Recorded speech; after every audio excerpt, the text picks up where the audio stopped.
హైదరాబాద్ మహానగరంలో ట్రాఫిక్ కష్టాలను తీర్చే క్రమంలో మరో అతిపెద్ద ఫ్లైఓవర్ అందుబాటులోకి రానుంది. నెహ్రూ జియోలాజికల్ పార్క్ నుండి ఆరంగర్ వరకు 6 లేన్ల ఫ్లైఓవర్ను రేవంత్ రెడ్డి ఈ రోజు ప్రారంభించనున్నారు.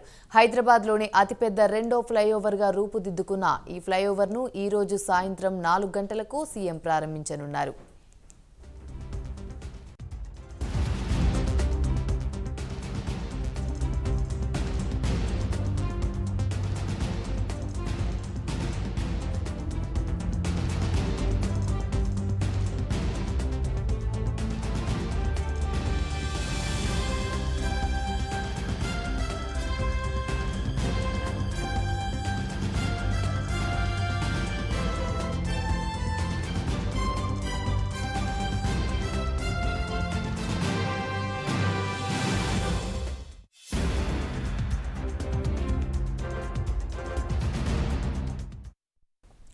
4 కిలోమీటర్ల పొడవు 24 మీటర్ల వెడల్పుతో 6 లేన్లతో నిర్మితమైన ఈ అతిపెద్ద ఫ్లైఓవర్ కోసం ప్రభుత్వం ఏకంగా 799 కోట్లు ఖర్చు చేసింది.